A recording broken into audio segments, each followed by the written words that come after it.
ज्ञानोबा ज्ञानोबा ज्ञानोबा माऊली तुकाराम. ओम सहना भवतु सहनो भुनक्तु सह वीर्यं करवावहे तेजस्विनावधीतमस्तु मा विद्विषावहे. ओम शांतिः शांतिः शांतिः. कृष्णाय वासुदेवाय हरे परमात्मने प्रणतक्लेशनाशाय गोविंदाय नमो नमः. गुरुर्ब्रह्मा गुरुर्विष्णू गुरुर्देवो महेश्वरा गुरुर्साक्षात् परब्रह्म तस्मै श्री गुरवे नमः. आश्चर्यवत् पश्यति कश्चिदेन माश्चर्यवद्वदति तथैव चान्यः आश्चर्यवच्चेन मन्यः शृणोति श्रुत्वाप्येनं वेद न चैव कश्चित्. भगवंताच्या असीम कृपेने विश्वमाऊली ज्ञानोबरायाच्या असीम कृपेने सकल संतांच्या आशीर्वादाने सद्गुरुदेवाच्या आशीर्वादाने चालत असलेल्या या नित्य ज्ञानेश्वरी चिंतनामध्ये आज आपण ज्ञानेश्वरीतील द्वितीय अध्यायातील 29 क्रमांकाच्या श्लोकापासून प्रारंभ करत आहोत. भगवंत अर्जुनाला सांगत आहे, अर्जुना आश्चर्यवत् पश्यति कश्चिदेन माश्चर्य वदति तथैव चान्यः. अरे कोणी आत्म्याला अद्भुत समजतो तर दुसरा कोणी आश्चर्यकारक आहे असे त्याचे वर्णन करतो, तर कोणी त्यांचे अलौकिक गुणगान ऐकूनही त्याला जाणत नाही. आत्म्याच्या संबंधानं भगवंत अर्जुनाला उपदेश करत आहे. आणि आपण काल परवाच्या चिंतनामध्ये पाहिलं होतं की अर्जुनाला भगवंत हे सांगत आहे की बाबा आत्मा जो आहे तो नित्य आहे, आत्मा कधीही नाश न पावणारा आहे.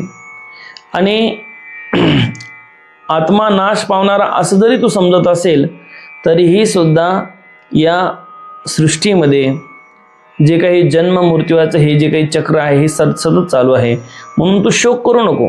पण या ठिकाणी सांगतात की बाबा आत्म्याला कोणी अद्भुत समजतो, प्रत्येकाचा जसा तसा वेगळा समज असतो.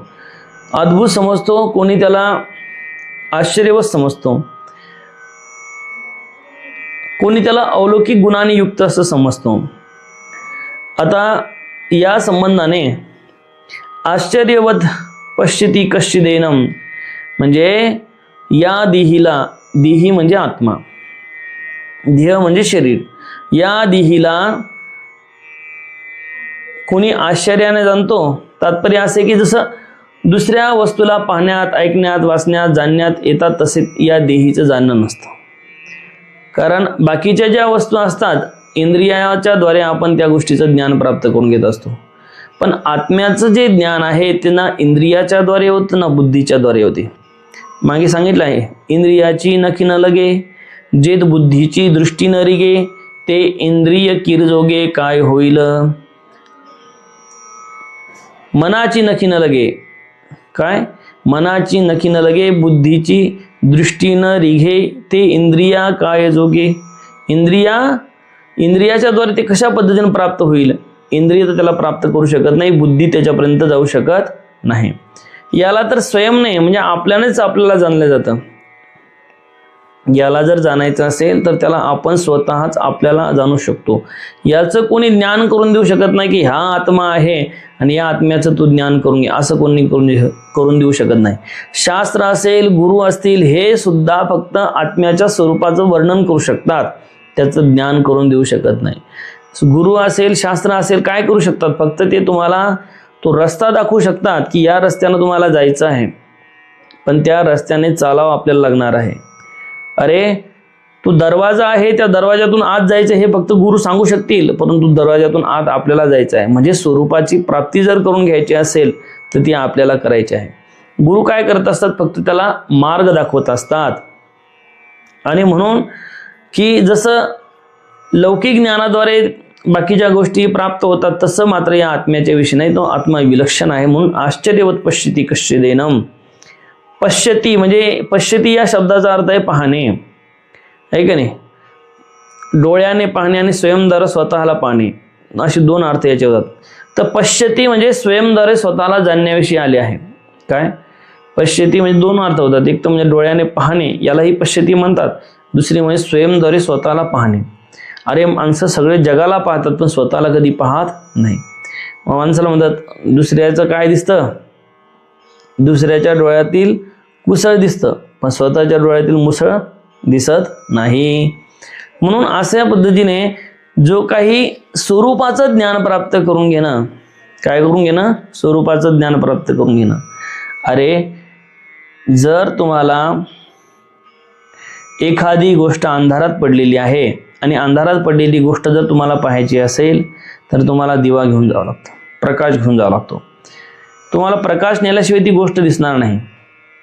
पण तेच जर दिवा असेल, अरे दिव्याला पाहण्यासाठी दिवा घेऊन जायची आवश्यकता आहे का? नाही. म्हणे चला मी दिव्याला पाहायला चालू, देवाला पाहायसाठी मी दिवा घेऊन चालू. अरे दिव्याला पाहायसाठी दिवाला घेऊन जायचं काम नाही. अरे एखादी गोष्ट जर अंधारात असेल तर तिला पाहण्यासाठी तुम्ही दिवा घेऊन जाऊ शकता पण दिव्याला पाहण्यासाठी दिवा घेऊन जायचं काम नाही. त्या पद्धतीने जो आत्मा आहे तो स्वयंप्रकाश आहे.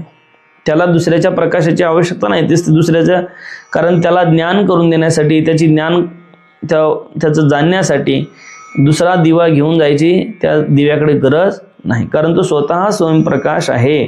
म्हणून अशा आत्म्याविषयी, जे आत्मा आहे त्या आत्म्याच्या विषयी काय माणसाला जर जाणायचं असेल तर काय करावं लागेल, तर स्वतः त्याचं ज्ञान प्राप्त करून घ्यावं लागेल. म्हणून वेगळ्या पद्धतीने इथे सांगितलं आहे की कोणी याला अद्भुत समजतं, कोणी आश्चर्यकारक समजतं. आश्चर्यकारक याच्यासाठी येतो की तो जो आहे तो दुसऱ्या कशानेही प्राप्त होऊ शकत नाही. तो स्वतः स्वयंप्राप्त आहे आणि स्वयंप्राप्त असल्यामुळे तो स्वतःच काय करावं लागेल, तर जाणावं लागेल. म्हणून अशा पद्धतीने भगवंत अर्जुनाला सांगत आहे. पुन्हा सांगतात की आश्चर्य वदती तथैव चान्य, की हा जो आहे तो आश्चर्यासारखं वर्णन करतो, कारण तत्ववाणीचा विषय नाही. अरे जे तत्व आहे ते तत्व ते वाणीचा विषय नाही. वाणीच्या द्वारे त्या तत्वाला जाणल्या जाऊ शकत नाही, की नाही मी शब्दाच्या द्वारे त्या परमात्म्याला जाणता येईल की तेव्हा ब्रह्मस्वरूपाला आत्मस्वरूपाला जाणता येईल असं नाही. शब्द त्या ठिकाणी जाऊ शकत नाही, कारण श्रुती नेती म्हणते एकू गोविंदुरे. श्रुती सुद्धा तिथे नेती शब्दाचा प्रयोग करते. श्रुती सुद्धा म्हणते की मी त्याला जाणत नाही, कारण शब्दाच्या द्वारे त्याला जाणल्या जाऊ शकत नाही, कारण शब्द जड आहे आणि जडाच्या द्वारे चेतनाचं ज्ञान होऊ शकत नाही. तुम्हाला जर ज्ञान करून घ्यायचं असेल तर चेतनाच्या द्वारे चेतनाचं ज्ञान होईल, पण जडाच्या द्वारे होऊ शकते का? नाही. शब्द हे जड असल्यामुळे शब्दाच्या द्वारे त्यांचं ज्ञान होऊ शकत नाही. आश्चर्य वच्चेन मन्यश्रोती. दुसरी गोष्ट, हा जो काही दुसरा कोणी या देहीविषयी आश्चर्यासारखं ऐकतो, तात्पर्य ऐकणारे शास्त्राची लोकांतर जितक्या गोष्टी ऐकत आहे त्या सर्व गोष्टीपासून देहाची गोष्ट विलक्षण वाटते. कारण दुसरे काही ऐकलं ते सर्व इंद्रिय मन बुद्धी इत्यादी विषय होतात, परंतु देही इंद्रियाचा विषय नाही. अरे बाकीच्या कोणत्याही गोष्टी ऐकल्या तुम्ही तर ते देहाचे विषय होतात, म्हणजे मन इंद्रिय बुद्धी याचे विषय होतात. अरे एखादी हे तुम्ही प्रवचन ऐकत आहे हे तुमच्या कर्ण इंद्रियाचा विषय झाला, हे तुमच्या बुद्धीचा. अरे हे जे कर्ण इंद्रियावर तुमचं हे जे शब्द आहे हे शब्द आदळतात, बुद्धी त्याला समजून घेण्याचा प्रयत्न करते. जे मी सांगतोय ते आहे का नाही, बुद्धी त्याला समजून घेण्याचा प्रयत्न करते. पण आत्मस्वरूपाविषयी तसं नाही की त्याला ते शब्दच इंद्रियाच्या द्वारे काय ग्राह्य नाही, म्हणून त्याला मन बुद्धी इत्यादीद्वारे त्याला प्राप्त केल्या जाऊ शकत नाही. येथे अन्य या पद देण्याचं तात्पर्य असं आहे की सांगणारा दोघांविषयी, जो काही सांगणारा आहे ऐकणारा आहे दोघे जे आहे, अरे ना त्या आत्म्याविषयी कोणी सांगू शकतं ना कोणी ऐकू शकतं. अरे पूजनीय स्वामीजी एक उदाहरण सांगायचे. म्हणजे आम्ही ज्यावेळेस भ्रमंती करत होतो त्यावेळेस भ्रमंती करत असताना एका ठिकाणी आम्ही थांबलो. आणि एका ठिकाणी थांबल्यानंतर त्या ठिकाणी गंगा नदी होती. गंगा नदीच्या पलीकडल्या काठावर एक आश्रम होता, अलीकडल्या काठावर एक आश्रम होता. आणि त्या गंगा नदीच्या पलीकडल्या काठावर एक महात्माजी राहत होते आणि अलीकडल्या काठावर आम्ही आणि ते महात्माजी राहत होते. तेवढ्यामध्ये चर्चा झाली आणि चर्चा झाल्यानंतर सांगितलं किंवा हे महात्मा म्हणाले की आता प्रवचन आहे, ते गंगेच्या पलीकडले काठावरले जे महात्मा आहे ते महात्मा येणार आहे आणि त्यांचं प्रवचन होणार आहे आणि प्रवचन होईल. तुम्हाला ऐकायचं असेल तर तुम्ही थांबा. आता महात्म्याचे शब्द आहे, महात्म्याचे शब्द ऐकण्यासाठी स्वामीजीचे कान सुद्धा आतुर झाले होते, पूजनीय बाबांचे. तर ते सांगतात की ज्यावेळेस ते जे महात्मा आहे ती गंगा पार करून इकडं आले आणि गंगा पार करून इकडं आल्यानंतर मग दोघं एकमेकाकडे पाहू लागले. एकमेकाकडे जवळजवळ त्यांनी अर्धा घंटा पाहिलं, शब्दही बोलले नाही. आणि पुन्हा ते गंगेच्या पलीकडे निघून गेले. मग स्वामीजी म्हणाले प्रवचन तो हुआ ही नहीं. अरे बोले, त्यावेळेस स्वामीजी साधक होते. अरे बोले प्रवचन तो हो गया है, प्रवचन सुनने के लिए तुम्हारे पास कान कहाँ है. अरे स्वामीजीला असं वाटलं की आले नाही, हे याच्याकडे पाहत होते, हे यांच्याकडे पाहत होते, नेमकं काय दोघांचं काहीच बोलणं झालं नाही आणि म्हणतात प्रवचन झालं. अरे बोले प्रवचन तो हो गया है, पण प्रवचन सुनने के लिए तुम्हारे पास कान कहाँ थे. काय सांगायचं तात्पर्य म्हणजे ते शब्दाचा विषय नाही, वाणीचा विषय नाही, वाणी त्यांच्यापर्यंत पोहोचू शकत नाही. आणि त्याला जर प्राप्त करायचं असेल तर शब्द त्या ठिकाणी अपुरे पडतात. आणि म्हणून त्याला प्राप्त करायचं असेल तर श्रुत्वापेनम वेदन चैव कशी, याला ऐकूनही कोणी जाणत नाही. याचं तात्पर्य असं नाही की याला त्यांना ऐकले तर तो आता जाणणारच नाही. याचं तात्पर्य केवळ ऐकण्यानेच याला कोणी जाणू शकत नाही. ऐकल्यानंतर त्याला काय करावं लागेल तर त्या स्थिती ऐकल्यानंतर त्याला त्याचं चिंतन मनन निधिध्यासन करावं लागेल आणि त्याच्यावर काय करावं लागेल, विचार करावा लागेल, विवेक करावा लागेल. त्याद्वारे सद्गुरूच्या कृपेने मग त्याच्या ठिकाणी आत्मज्ञानाचा उदय होईल, महापुरुषाची कृपा होईल. तर पण सांगायचं तर शब्द त्याला जाणू शकत नाही, पण शब्द त्याला रस्ता दाखवू शकतात. अरे तुम्हाला जर सांगितलं की या रस्त्यानं जा आणि तुम्हाला ते शब्द सांगतील की या रस्त्यानं जा, पण जायचं तुम्हाला आहे. तुम्ही त्या रस्त्यानं जर पुढे चालत राहिले तर तुमच्या गंतव्यस्थानापर्यंत तुम्ही पोहोचल्याशिवाय राहणार नाही. म्हणून अशा पद्धतीने सांगतात की हा जो आत्मा आहे या आत्म्याचं कोणी वेगळ्या पद्धतीने, कोणी आत्म्याला अद्भुत समजतं, कोणी आश्चर्यकारक समजतं आणि कोणी अलौकिक गुणांनी युक्त समजते. आता माऊली त्याच्यावर काय म्हणतात ते बघा. ज्ञानोबराय सांगतात, एक अंतरी निश्चळ जे निहाळिता केवळ विसरले सकळ संसार जात. अरे कित्येक लोक या आत्म्याचा विचार करत अंतकरण शांत करतात आणि संसाराला विसरून जातात. अरे कित्येक लोक काय करतात, या आत्मस्वरूपाचे ज्ञान प्राप्त करून घेण्यासाठी हिमालयामध्ये जाऊन बसतात, जंगलामध्ये जाऊन बसतात, अरण्यामध्ये जाऊन बसतात. अरे नव्हे तर आपल्या गृहस्थ धर्माचा त्याग करून, सर्वसंग परित्याग करून या सगळ्यांना सोडून देतात आणि त्या आत्मस्वरूपाचं ज्ञान करण्यासाठी आपलं जीवन वाहतात. कारण आत्मस्वरूपाच्या ज्ञानामध्येच काय आहे तर शांती आहे. अरे बाकी या संसारामध्ये कुठेही शांती नाही. जर शांती शोधायला गेले तर तुम्हाला या संसारामध्ये कुठेही शांती मिळणार नाही. सगळीकडे काय अशांतता आहे. अरे आपण जोपर्यंत बाहेर सुख पाहतो आहे, जोपर्यंत बाहेर आपण शांती पाहतोय, तोपर्यंत आपल्याला शांती आणि सुख दोन्ही मिळणार नाही. जर तुम्हाला सुख आणि शांती पाहायची असेल तर ती आत पाहावी लागेल. कुठं पाहावं लागेल? आत. बाहेर पाहून काय मिळणार आहे? आपण बाहेर पाहतो, गाडीमध्ये, घोडीमध्ये, बंगल्यामध्ये, इस्टेटमध्ये, प्रॉपर्टीमध्ये, याच्यामध्ये आपण सुख समाधान पाहतो. पण या सगळ्या बाह्य वस्तूपासून ना सुख मिळणार, ना समाधान मिळणार, ना तुम्हाला शांतता मिळणार. ह्या गोष्टी जेवढ्या तुमच्याकडं वाढत जातील तेवढे तुम्ही अशांत होत जासाल. कसे होऊन जासाल? अशांत. अरे म्हणून जे काही साधू संन्यासी असतात ते सर्वसंग परित्याग करतात. काय करतात? सर्वसंग परित्याग करून जंगलामध्ये राहतात. अरे त्यांच्या जीवनामध्ये काही साधू लोकांचं जर जीवन तुम्ही पाहिलं तर त्यांच्या जीवनामध्ये एकच कपडा त्यांच्या अंगावर असतो, एक खाली फक्त एक लंगोटी असते आणि एक उपरणं असतं. लंगोटी उपरणं एवढंच त्यांचं काय असतं, कमंडूल आणि काठी एवढंच त्यांची संपत्ती असते. ना त्यांच्याकडे पैसा असतो, धन असतं, दौलत असतं. ज्यावेळेस त्यांना भूक लागली त्यावेळेस भिक्षा मागायची, खायची आणि पुन्हा संग्रह काहीच करायचा नाही. असे कितीतरी साधू आहे हिमालयामध्ये की त्यांच्याकडे संग्रह काहीच नाही. परंतु आता या आश्रमामध्ये इकडं तिकडं राहायचं म्हटल्यानंतर या सगळ्या गोष्टी, आश्रम चालवायचा म्हटल्यानंतर साधूलाही संग्रह करावा लागतो. पण खरा जो साधू आहे, आता हे काही खोटे साधू आहे अशातला भाग नाही, पण ज्यांना केवळ जगाचं काही घेणं देणंच नाही, ज्यांना केवळ स्वतःचं आत्मकल्याणच करायचं आहे, ना त्यांनी कुठं आश्रम बांधायचा, ना त्यांनी कुठे काय करायचं, ना कुठे संपत्ती जमवायची, नाही काहीच करायचं. कारण एकच करायचं, फक्त काय करायचं, आत्मस्वरूपाचं चिंतन करायचं. कारण खरं सुख, समाधान, शांती कशामध्ये, आत्मस्वरूपाच्या चिंतनामध्ये. अरे तुमच्याकडे पैसा आला, पैशाच्या मागं अशांती आहे.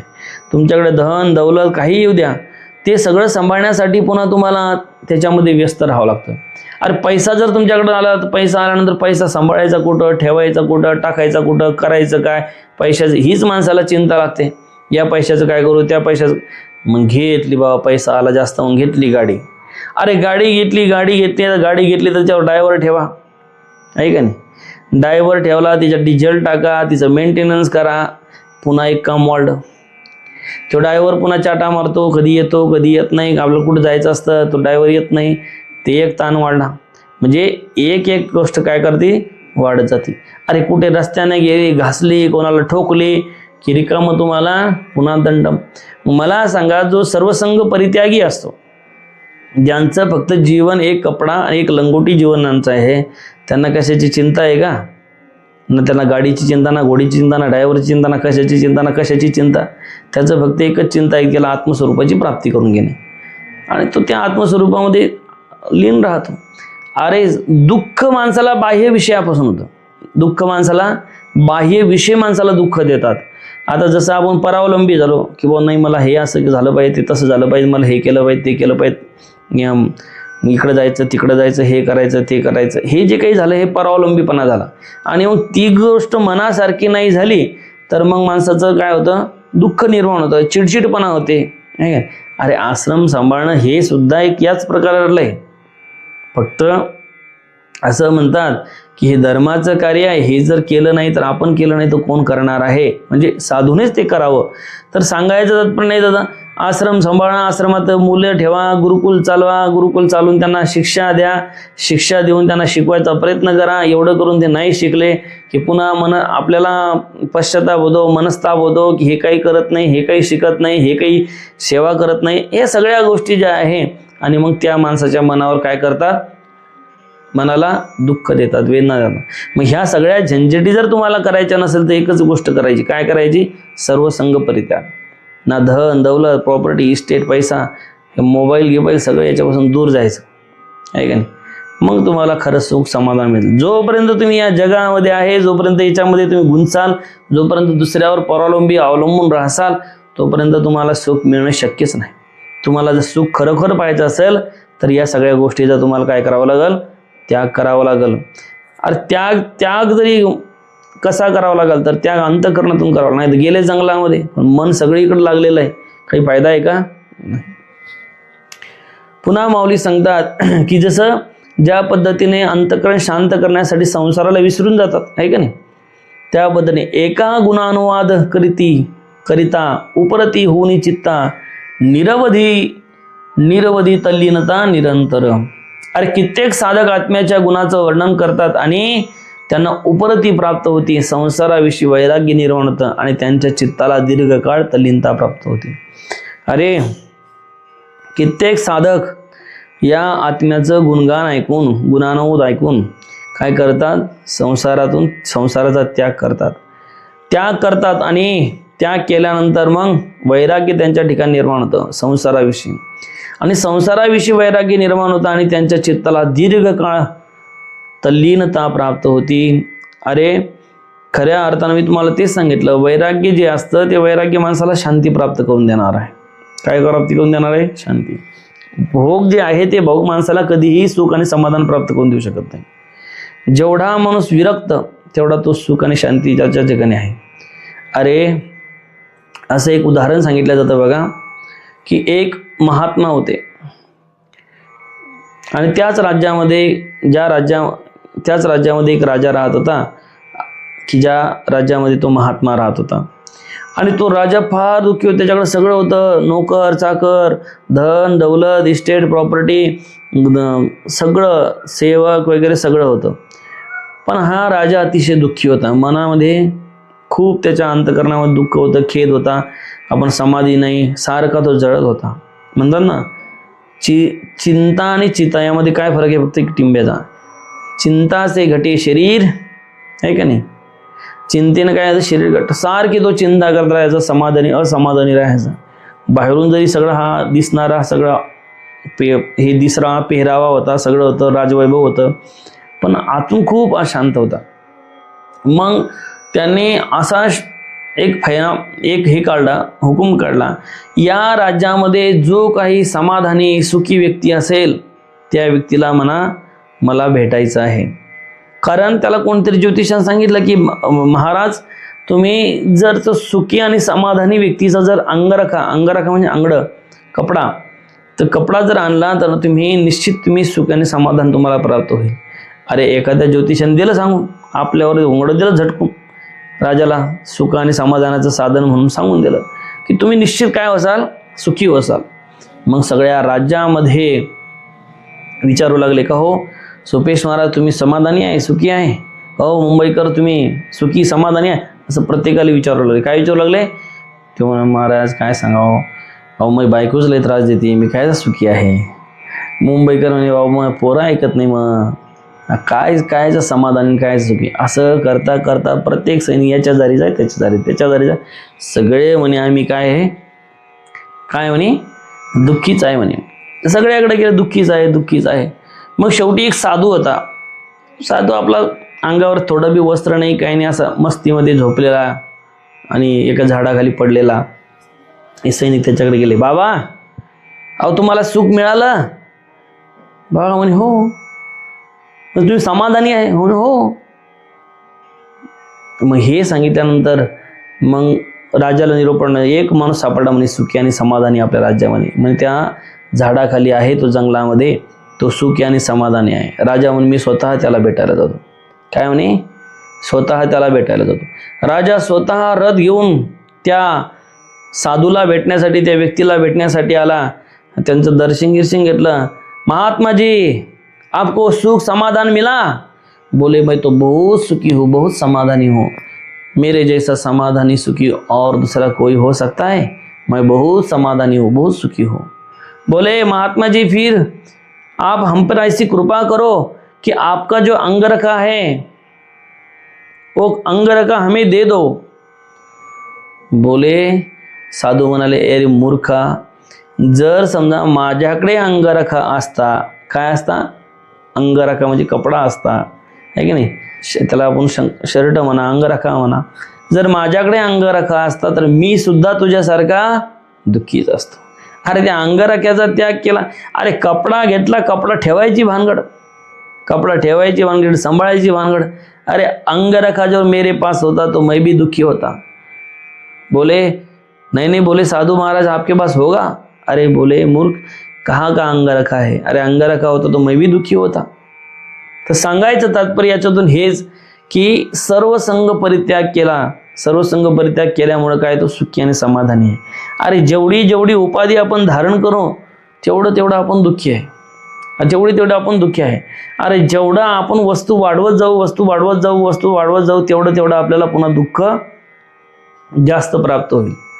अरे जेवढ्या समाधानासाठी सुखासाठी तुम्ही वस्तू जोडसाल तेवढे आणखी दुःखी होसाल. म्हणून सांगायचं तात्पर्य हेच की त्या आत्म्याला जाणण्यासाठी हे काय करतात? ते संसाराचा त्याग करतात. पुढे सांगतात एक ऐकताची निवाले ते देह भावी सांडिले, एक अनुभवे पातले तद्रुपता. अरे एक जे आहे ते कित्येक साधक आत्मज्ञान श्रवणाने श्रवण करतच शांत होतात आणि त्यांचा देहभाव संपून जातो. ते अनुभवाने तद्रूपता प्राप्त करतात.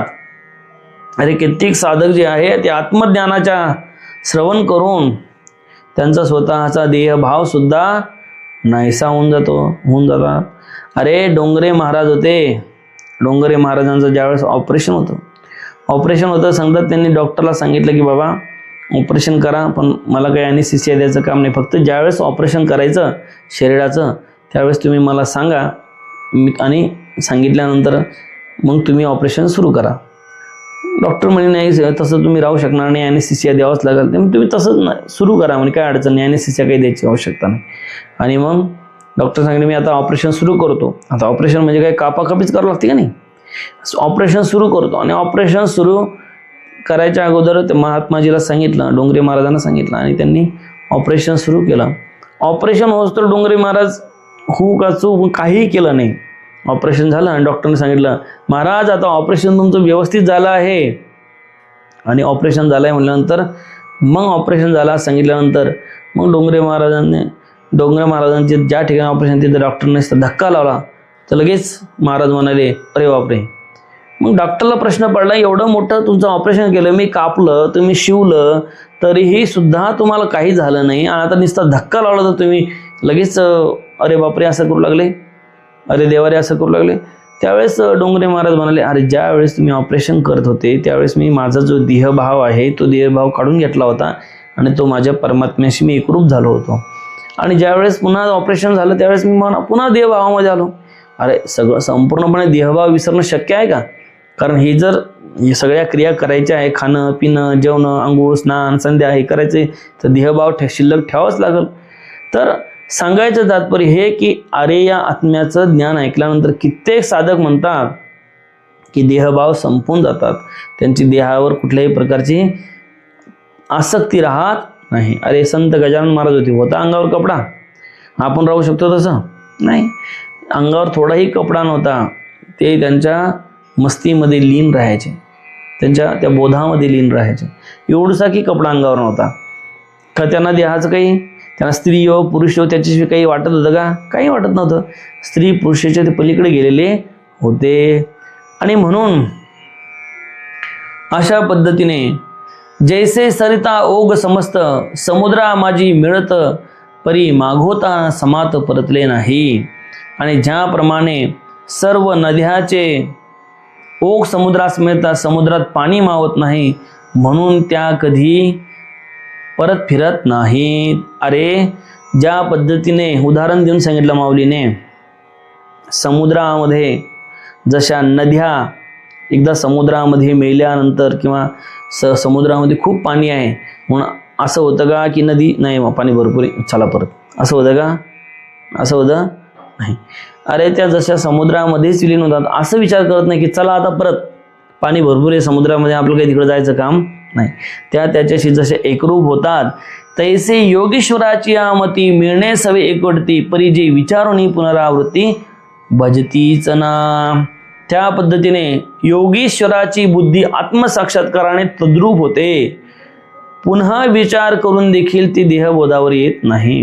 अशी जी योगेश्वर आहेत त्यांची जी बुद्धी आहे ती आत्मसाक्षात्काराने तद्रूप होते. तद्रूप होणे म्हणजे त्याच्यात लीन होते.